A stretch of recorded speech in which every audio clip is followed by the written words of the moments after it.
ఆధ్యాత్మిక బంధువులకు నమస్సులు.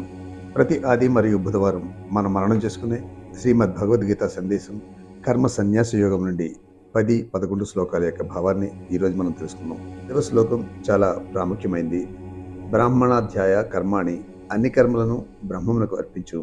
బ్రహ్మం వద్ద నుంచి వచ్చిన వాటిని బ్రహ్మమునకే సమర్పించు.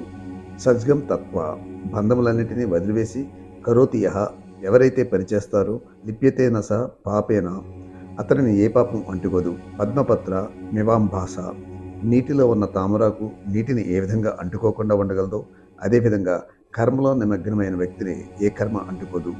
పరిశీలించదగినది ఏదైనా విజ్ఞాన శాస్త్రం అవుతుంది.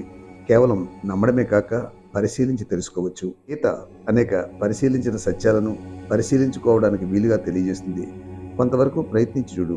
పనిని ఇంద్రియాల ద్వారానే నిర్వహిస్తూ మనసుపై ఏ విధమైన ముద్రను పడనీయకుండా నిర్వహించడమే అహంకార నిర్మూలన చేసుకున్నట్లు. నేను కాదు, నాలోని దైవమే అంతా అన్న భావంతో వ్యక్తి ప్రవర్తించాలి. బ్రహ్మం నుంచి వచ్చినవి బ్రహ్మమునే చేరుతాయి. నేనుగా ఏమీ చేయడం లేదన్న సత్యంలోనే ఎల్లవేళలా ఉండాలి. 11వ శ్లోకం. యోగినః కర్మ కుర్వంతి సజ్గం తక్త ఆత్మశుద్ధతే. ఆత్మశుద్ధి కొరకు యోగులు కర్మలను బంధం లేకుండా ఆచరిస్తారు.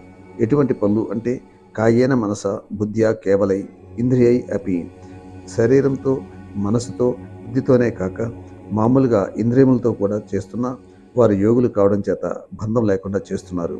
తమ దివ్యత్వాన్ని ప్రకటన చేయడమే ధ్యేయం కావడం వల్ల వారు దేనికి బందీలు కారు. మూఢత్వం సత్యాన్ని లేకుండా చేయలేదు. నిప్పును ముట్టుకుంటే కాలవలసిందే. నీకు తెలిసినా తెలియకున్నా సత్యం సత్యమే కానీ వేరొకటి కాదు. నీవు అనంతాత్మవి. బృహదారణ్యక ఉపనిషత్తు భాష్యంలో ఆదిశంకరాచార్యులు ఈ విధంగా చెప్తారు. బ్రహ్మానుభూతి పొందే ముందు కూడా ప్రతి ఒక్కరూ బ్రహ్మంగానే ఉన్నారు. కాబట్టి అతను అందరిలోనూ ఉన్నాడు. తత్వమసి తత్వమసి, అదే నీవు అదే నీవు అని వేదాంతం చెప్తుంది. ఎప్పుడైనా అనారోగ్యం శరీరానికి మనసుకు వస్తుందే కానీ ఆత్మకు రాదు. ఆత్మకు ఏది అంటదు.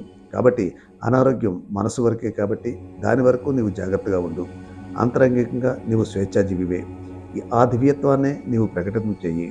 దాని నుంచే పవిత్రమైన ప్రేమ పుడుతుంది. ఆ ప్రేమ వల్ల నీవు ఇతరులకు స్వేచ్ఛను ఇవ్వగలుగుతావు. నీవు ఇతరులకు స్వేచ్ఛను ఇవ్వలేనప్పుడు నీవు చేస్తున్న పనిలో బంధంతో ఉన్నట్లుగా భావించవచ్చు. నీవు ఏది తలిస్తే అది జరగాలని అనుకోవడం బంధం అవుతుంది.